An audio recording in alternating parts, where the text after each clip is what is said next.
अब की बार किसकी सरकार देख रहे हैं आप? सीए पर ओपिनियन पोल हम आपको दिखा रहे हैं। पश्चिम बंगाल में सीए का असर क्या पड़ रहा है, किन सीटों पर सीए की वजह से जीत हार का जो अंतर है वो बढ़ रहा है या कहां पर उलटफेर हो रहा है, ये हम आपके सामने रख रहे हैं। अब आइए कुछ और सीटों की बात कर लेते हैं। पश्चिम बंगाल में मतुआ इफेक्ट वाली 3 और सीटें हैं, कूच बिहार, दमदम और मुर्शिदाबाद। कूच बिहार और दमदम से बीजेपी आगे है, वहां के रिजल्ट पर सीए का कोई असर नहीं है। वहीं मुर्शिदाबाद की अगर आप बात करेंगे तो यहां तृणमूल आगे है, वहां मुस्लिम आबादी इतनी ज्यादा है कि मतुआ चुनाव नतीजे पर कोई भी असर नहीं डाल पाएंगे।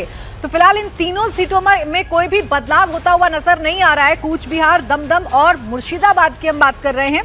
कूच बिहार और दमदम में बीजेपी पहले से ही आगे थी, दमदम में भी बीजेपी आगे थी, कोई बदलाव नहीं हो रहा है इन दोनों सीटों पर। वहीं मुर्शिदाबाद, यहां से टीएमसी आगे रहेगी, यानी टीएमसी इस सीट जीत सकती है। इस सीट में भी कोई बदलाव नहीं है। इसके पीछे की वजह यह है कि यहां पर निर्णायक भूमिका में जो मतुआ समुदाय के वोटर्स हैं वो नहीं है, ये मुस्लिम बाहुल्य सीट है, इसलिए यहाँ टीएमसी आगे पहले भी नजर आ रही थी पहले के सर्वे में, और अभी सीए का इंपैक्ट इस सीट पर कितना पड़ रहा है उसके आधार पर भी टीएमसी आगे इस सीट पर नजर आ रही है।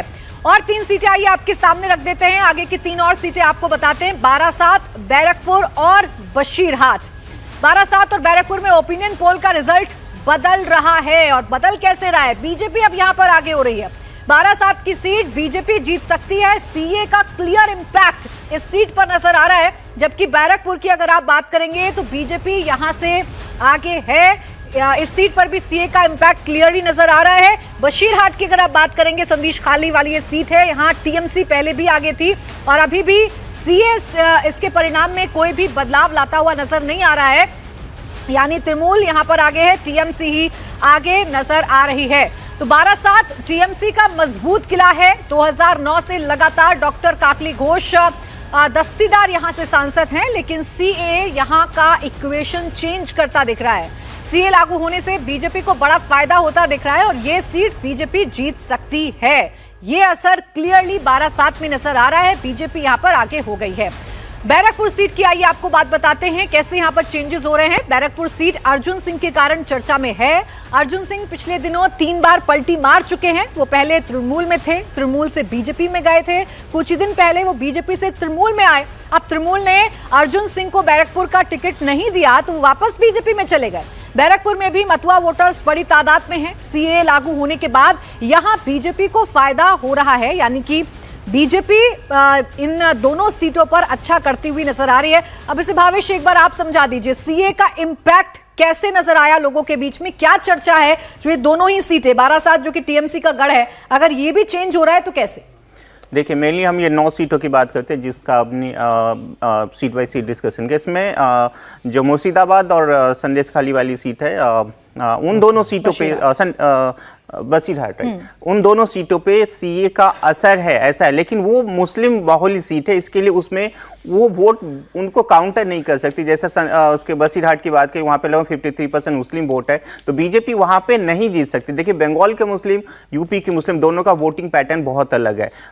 यूपी में कई जगह ऐसा है जो मुस्लिम वोट डिवाइड होता है, इसलिए आप देखेंगे कई सीटें ऐसे, जैसे संभल हो गया, बीजेपी जीत चुकी है और इस बार भी जीतने की उम्मीद में है। लेकिन बंगाल में ऐसा नहीं है। बंगाल में जो इंडिया अलायंस है, जो कांग्रेस और लेफ्ट का जो अलायंस है, वो उस पोजीशन में नहीं है कि मुस्लिम वोट को बांट सके, इसलिए इन दोनों सीटों पे सीए का कोई प्रभाव नहीं है। लेकिन बाकी अदर सीट, जैसे बैरकपुर की हमने बात किया, बैरकपुर पिछली बार भी बीजेपी जीत चुकी थी और इस बार भी जो था बहुत नैरो मार्जिन से, जब हम लोग ओपिनियन पोल कर रहे थे तो उसमें भी दिख रहा बहुत नैरो मार्जिन है। चूंकि इस बीच में टीएमसी ने भी अपनी टिकट डिस्ट्रीब्यूशन में बहुत गड़बड़ कर ली है।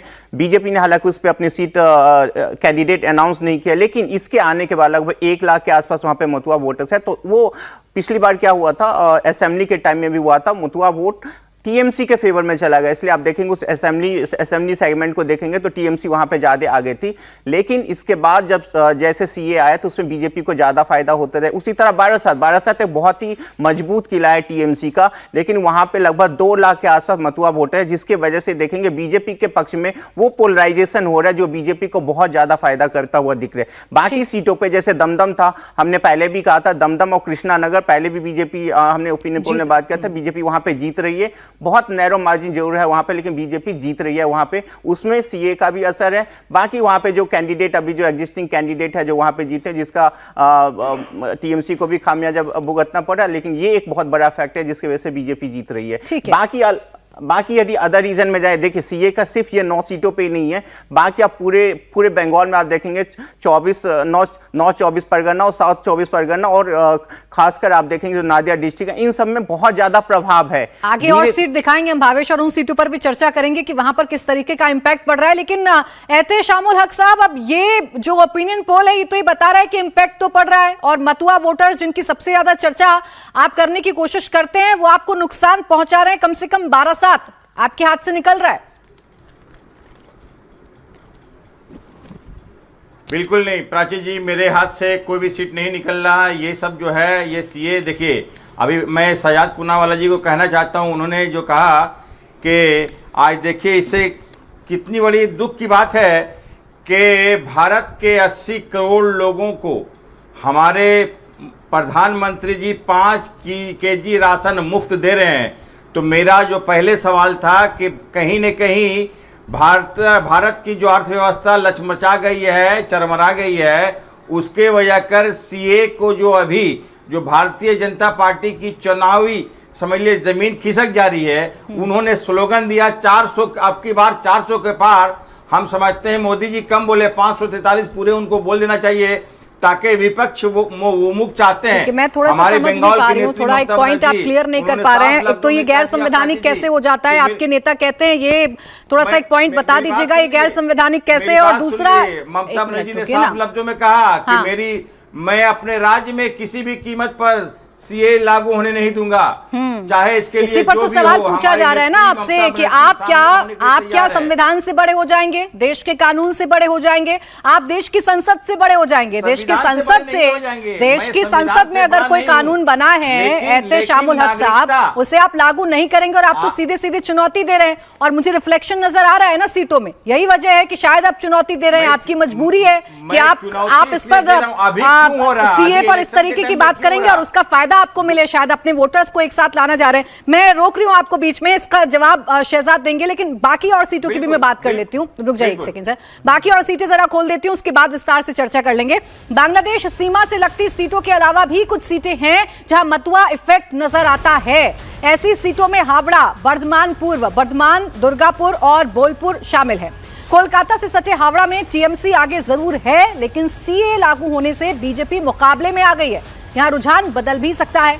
इसी तरह बर्धमान पूर्व में भी बीजेपी अब कड़ी टक्कर दे रही है, बढ़त मिल रही है, टीएमसी की बरकरार है, लेकिन फिर भी यहां पर जो खेल है वो पलट सकता है। हावड़ा, बर्धमान पूर्व, बर्धमान, दुर्गापुर और बोलपुर, ये 4 सीटें आपके सामने हैं। तृणमूल आगे है हावड़ा में, लेकिन मुकाबले में बीजेपी आ गई है सीए लागू होने के बाद। बर्धमान पूर्व में भी कुछ ऐसा ही देखने को मिल रहा है, टीएमसी आगे है, लेकिन बीजेपी जो अभी तक मुकाबले में नहीं थी, सीए लागू होने के बाद मुकाबले में आ चुकी है।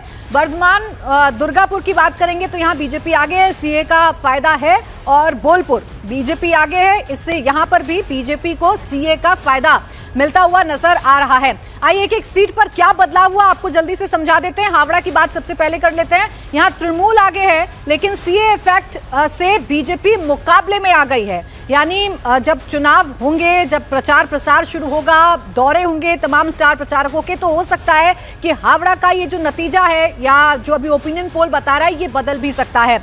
इसके बाद बर्धमान पूर्व की अगर आप बात करेंगे, यहाँ भी टीएमसी आगे है।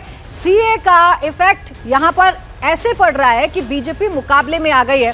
अभी तक एक तरफा जीत अगर तृणमूल की नजर आ रही थी, यानी कि टीएमसी की नजर आ रही थी, तो अब ऐसा नहीं है। बीजेपी अच्छी खासी जो फाइट है वो फिलहाल देखने को मिल सकती है इन दोनों ही सीटों पर। सबसे पहले भावेश, इन दोनों सीटों का जरा समीकरण समझा दीजिए, फिर इस पर राजनीतिक चर्चा करूंगी कि कैसे ये बदलाव हो रहा है। लाइव है, मुझे एक टिप्पणी करने देती है। देखिए मैं बस बहुत जल्दी से आ रही हूँ शहजाद। हाँ देखिए, जो हावड़ा वाली सीट है उस पे सीए का असर है, उसमें वहां पे लगभग 2 लाख के आसपास मतुआ वोटर है, जो पहले ट्रेडिशनली अब 2019 में भी देखिए टीएमसी वहां पे जीती थी, लेकिन वहां पे जो मतुआ वोटर्स जो था लगभग 70% के आसपास टीएमसी को गई थी।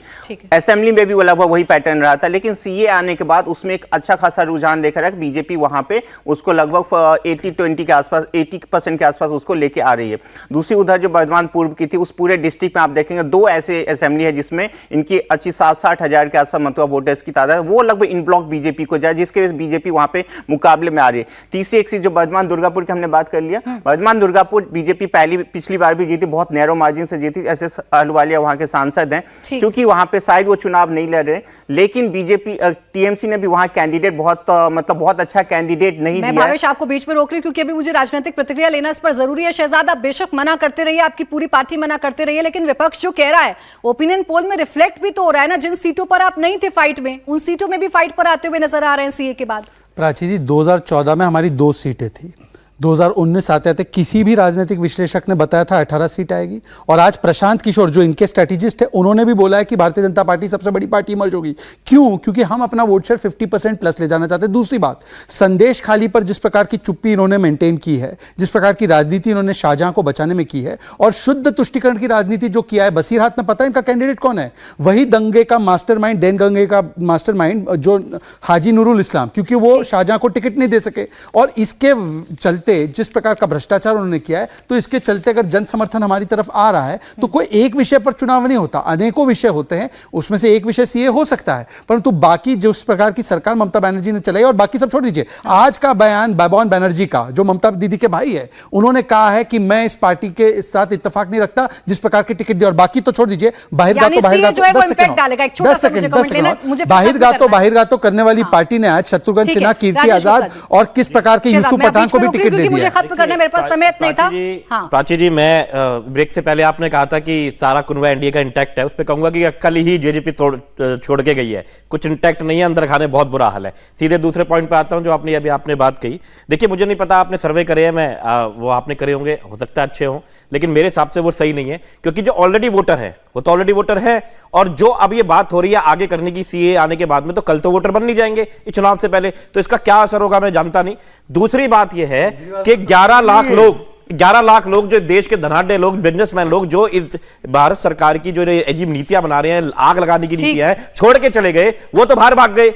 जो बिजनेस कर सकते थे, काम कर सकते थे, रोजगार दे सकते थे, उनको तो लाना नहीं है, उन लोगों को लाना है जिनको ये नौकरियां देंगे, रोजगार देंगे। बयानबाजी क्यों की जा रही है? क्यों आप इसे वोटर्स से जोड़कर देख रहे हैं? आप ही के नेता ने वोटर्स से जोड़ा था, हमने नहीं जोड़ा। उन्होंने आज बयान दिया, पाकिस्तान हम तो रोजगार से जोड़ रहे हैं, हम रोजगार से जोड़ते हैं, वोटर से नहीं जोड़ते, रोजगार से जोड़ते हैं। राजेश गुप्ता जी, मुझे खत्म करना है, मेरे पास समय बस इतना ही था। बहुत शुक्रिया आप सभी का हमारे साथ इस चर्चा में जुड़ने के लिए।